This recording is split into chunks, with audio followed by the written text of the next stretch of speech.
రానే వచ్చిండు. మరి ఇక దునియా మీద ఏం నడుస్తుంది ఏంది ఏం కదా మరి బరాబర్ చెప్పుకుందాం. అయ్యా చలో ఇక మరి ఆల్చిపెట్టుకున్న పోదాం పది వార్తలకు.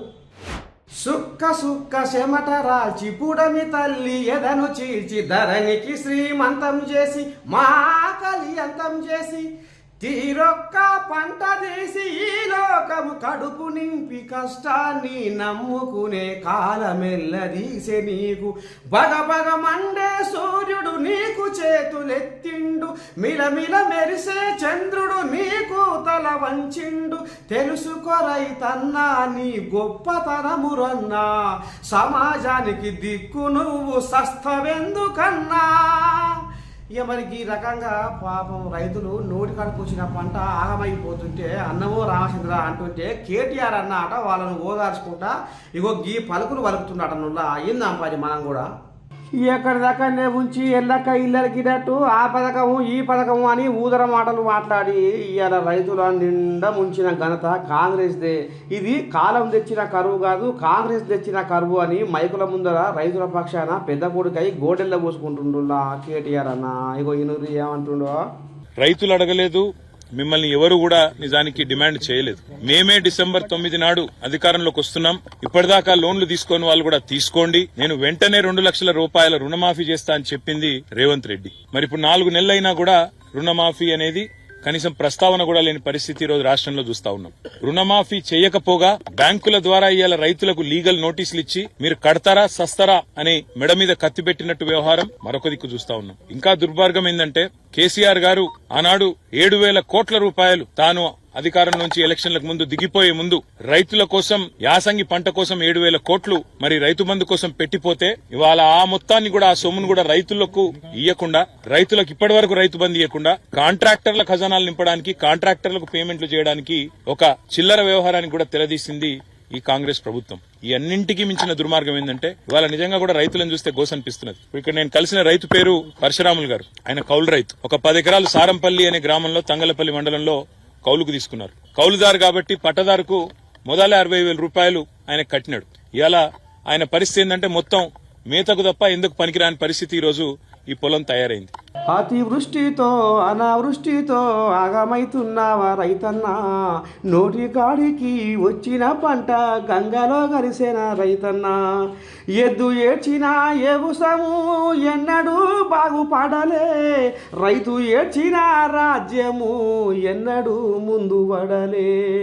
హయ్యలారా పాలకులారా ప్రతిపక్ష నాయకులారా, రంగుల రాజకీయంలో దొంగ మాటలు నేర్చి పూటకో మాట ఎల్ల తీసుకుంటున్న మీరు కరువు కాలంలో రైతులకు కాస్త సాగునీరు అందించి నోటికాడికి వచ్చిన పంటను కాపాడి రైతుల ఆది కోరి సార్లు జర మీకు పుణ్యం ఉంటుంది. జగనన్న నీ పేరు వింటే మా ప్రాణము లేచేస్తుందన్నా, నువ్వు మా ప్రాణానివన్నా, నువ్వు మా ఊపిరివో జగనన్న.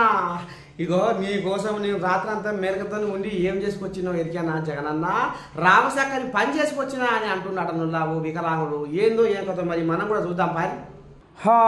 జగన్ నవరత్నాలు నవిసిపోతున్నాయని కొండలకు జగన్ గుండు గీయిస్తున్నాడని, జగన్ చేయబట్టి నిరుద్యోగులు బయటి రాష్ట్రాలకు వలసపోతున్నారని, ఆడపిల్లలకు రక్షణ లేదని, రాజధానిని 3 ముక్కలాట ఆడుతుండని, మెగా డిఎస్సిని దగా డిఎస్సి చేసిండని పతిపచ్చ పొలతో పాటు స్వయంగా తోడబుట్టిన శల్య కూడా జగనన్నను అనరాని మాటలు అంటుంటే ఇగో గీ వికలాంగుడు జగనన్నను కొటారి కొమ్మలో కూసబెట్టిండులా తన మాటలతోటి. చూడురి, నా భార్య ఇప్పుడు మాట్లాడింది, ఆమె కూడా వికలాంగులేరన్నా. నేను ఎంతో కష్టపడి మిమ్మల్ని చూడాలా, మిమ్మల్ని అసలు ఒక్కసారి కలసాలా అని, ఒక ఫోటో దిగాలని నేను ఎంతో తాపత్రంతో పడి వచ్చినానన్నా. నాది మిట్టపల్లి అన్నా. అన్నా మేము ఇద్దరం చదువుకున్నామన్నా, మొన్ననే మేము టెట్ కూడా క్వాలిఫై అయినాము. మాకు ఇద్దరం వికలాంగులమైనందుకు మాకు సరే 3,000, 6,000 రూపాయలు పింఛన్ ఇస్తున్నావన్నా నువ్వు. అంటే ఈ 5 సంవత్సరాలలో 3,50,000 రూపాయలు మాకు అందిందన్నా. చాలా సంతోషం అన్నా. ఇకపోతే అన్నా మొన్న మీరు ఆలగడ్డకు వచ్చినప్పుడు 45 అడుగుల 2 కటౌట్లు నేనే స్వయంగా పేశానన్నా. నేను వికలాంగుని అయినా కూడా దాని దగ్గర నా దగ్గర ఫోటోలు కూడా ఉన్నాయన్నా. ఈ రాత్రి అంతా మేలుకొని మీకోసం నేను చిత్రాన్ని గీసుకొని స్వయంగా మీకు అందజేయాలని నేను వచ్చినానన్నా. నా అభిమానాన్ని కాదనకుండా ఒక్కసారి నా ఆవేదనను ఒక్కసారి ఆలోచన చేసి ఒక్క ఫోటో దిగితే చాలన్నా నాకు అదే సంతోషం అన్నా. జగన్ అన్నా నేను మిమిక్రీ ఆర్టిస్ట్ కూడా నన్నా ఒక్క డైలాగ్ చెప్తాను మీ మాట ఒక్క మాట.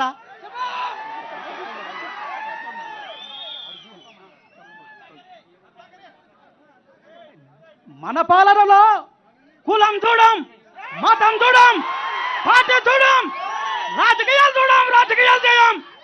ప్రతి ఒక్క పేద వంశకి మంచి జరిగే కార్యక్రమం చేస్తాము అని చెప్పి ప్రతి ఒక్కరికి చెప్పండి. అన్నొస్తున్నాడు, మంచి రోజులు వస్తున్నాయి అని చెప్పి ప్రతి అవ్వకు ప్రతి తాతకు చెప్పండి. మేమంతా మిమ్మల్ని సీఎం చేసుకోవడానికి మేము సిద్ధం. మీరంతా సిద్ధమేనా అని అడుగుతున్నాం మిమ్మల్ని. సిద్ధం సిద్ధం. జై జగనన్న. ఇక ఈ రకంగా వికలాంగుడు అనేసరికి జగనన్నకు ఆకాశంలో మబ్బులలో తేలిపోయినట్టుగా అనిపించి ముసిముసిగా నవ్వుకుంటా నీ పేరు ఏం పేరు అనే కాడికి తీసుకొచ్చిందుల్లా ఈ వికలాంగుడి అభిమానము. నీ పేరు ఏం పేరు అనే కాడికి తీసుకొచ్చిందుల్లా ఈ వికలాంగుడి అభిమానము. ఇక మరి జగనన్న మనసు అయితే మొత్తం మీద తావనలేదు పోరి వికలాంగుడి మాటలు విన్నాక. పేరేం పేరు? పేరు చెప్పండి అన్నా. నా పేరు ప్రసాద్ అన్న, సావిత్రి ప్రసాద్ మిట్టపల్లి అన్నా నాది. Thank you Prasad. Thank you అన్న. ఒక్క ఫోటో అన్న. పెడతాం. హలో. నువ్వు పేదోళ్ళ పేగులలో జరియలాగా బలిసి మంది సొమ్మును అడ్డగోలుగా తిని ఇవాళ మందిని నిలువు దోపిడీ చేసి ఇగో కూడబెట్టుకున్నావు ఆస్తులు సంపాదన అని వామ్మ బీఆర్ఎస్ ఎమ్మెల్యే ఇక మరి బీజేపీ ఎంపీ అభ్యర్థి కూడగట్టకపోతుండ్రులా ఈ ముచ్చట సలహా ఏందో ఇందా పారి మరి ఆయన శరానికి వచ్చినాడా శరానికి వచ్చి ఏమంటుడో. గద్దెలకి గారడి చేసినావు, గరీబుల దోపిడీ చేసినావు, కోట్లు సంపాదించుకున్నావు. నువ్వు ఎక్కడా నువ్వు ఇవాళ శుద్ధపూస పలుకులు పలుకుతున్నావు. నువ్వు అడుగడుగునా మొత్తం వసూళ్ళ రాజవు అయ్యి వసూలు చేసుకొనే ఇవాళ నువ్వు ఇంత శ్రీమంతుడు అయినవని ఓ అమ్మా నీ దండం పేరు గారా. దుబ్బాక ఎమ్మెల్యే కొత్త ప్రభాకర్ రెడ్డి ఇక కూతలు కూర్చున్నాడు నువ్వులా. ఇక మరి పెద్ద మనిషి చూకుంటాడు రఘునందన్ అన్న ఇక శరానికి లేచే ఇక ఏమంటుండో చూడు ఓ సభల. వాడు కొత్త ప్రభాకర్ రెడ్డి కొంచెం ప్రభాకర్ రెడ్డి నాకు తెలియదు. వాడు నిన్న సన్నారెడ్డిలో మాట్లాడాడు. ఏమని రఘునందన్ అనేటువంటి పైసలు వసూలు చేసుకుంటుండు అని చెప్పాడు. ఒక మాట నేను మీ అందరి ద్వారా అడగదలుచుకునేవాడిని, మా మీడియా మిత్రులు కూడా అడగలేవాడిని. అరే కొచ్చారా కొడుక 10 ఏళ్ళు. అయ్యలారా నాయకులారా జర ఇప్పటికైనా మీరు ఈ రాయరాంకుల మాటలు ఆపి జనాల సేవ ఎట్లా చేయాలి, ఏ రకంగా చేయాలి, జనాలను ఎట్లా ఉద్ధరియాలి, జనాలను ఏ రకంగా బాగు పెట్టాలనేది జర ఆలోచన చెయ్యరు. కానీ జర ఈ మాటలు మానుకోరి అని అనుకొస్తుర్రులా ఈ దుబ్బాక జనాలు. ఊరు పుట్టినప్పుడే ఉగాది పుట్టినట్టు ఈ లోకం మీద శాంతి పుట్టినట్టుడే పాల్సారు పుట్టినట్టుండే గట్టనే అనిపిస్తుంది. మరి ప్రపంచ శాంతి దూత అని ఉగనే వచ్చిందా సార్కు బిరుదు. కానీ సార్ మాత్రం సమాజం కోసం ఎంత ఆరాటపడుతుందంటే అబ్బో చూడు. ఊరి వారి బిడ్డను రాజుగారు కొడితే రాజుగారి బిడ్డను దేవుడు కొడతాడు అన్నట్టు జనాలను నాకు ఓటు వేయకుండా ఈ ధనిక పార్టీలు దండు కట్టుకొని నా అభిమానులను బెదిరిస్తున్నారు. కానీ దేశం కోసం నేను ఏం చేస్తున్నానో ఇగో ఈ అన్నలు ఏమంటుర్రో ఇనుర్రి అని పాల్సారు మార్పు కోసము మస్తు దండలాడుతుండని చెప్పుకొస్తుర్రులా ఈ అన్నలు. ఓ అన్న ఇక కానీ మదర్ దగ్గరికి వచ్చే పాలు నుంచి ఎంత పెద్దవాడు అవుతాడో అలానే ఈయన కూడా ఇండియాకి చాలా ఇంపార్టెంట్. ఆయన దేశం కోసం ప్రజల కోసం ఏదో చేయాలని ఎప్పటి నుంచో తపన పడతాడు. ఒక్క అవకాశం ఆయనకి ఇచ్చి చూడండి, తర్వాత మీరు ఏమడిగితే మొత్తం ఆయన జీవితకాలం ఇస్తూ ఉంటాడు అనేది నా ఒపీనియన్. డెఫినెట్లీ పాల్ గారు మీకోసం ప్రాణమైనా ఇస్తాడు, మీరు అడిగితే ఏమైనా ఇస్తాడు. ఆయన అడిగితే దేవుడు ఆయనకి ఏమైనా ఇస్తాడు. అంతేనా సార్? విశాఖపట్నం ఎంపీగా పోటీ చేస్తున్నాను. వరంగల్ ఎంపీగా బాబు మోహన్ గారు, తెలంగాణలో 17 ఎంపీ స్థానాలు, ఆంధ్రప్రదేశ్లో 175 ఎమ్మెల్యేలు, 25 ఎంపీ స్థానాలు. మార్పు తీసుకొద్దాం. ఈ దొంగలు దోచుకున్న కుటుంబ కులపాలకి గుడ్ బై చెప్తాం. మార్పు రావాలి, మార్పు వస్తుంది.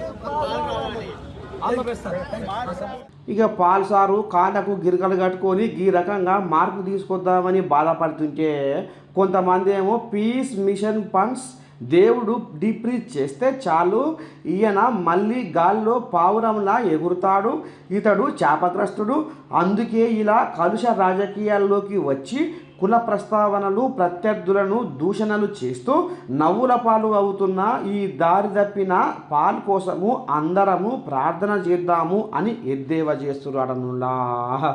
ఊరంతా తిరిగిన పేరేమో మొత్తే అన్నట్టు ఇక ఈ రకంగా పాల్సాలను పాపం ఆట ఆడుకుంటున్నాడనులా కొంతమంది సోషల్ మీడియా పోరగాళ్ళు.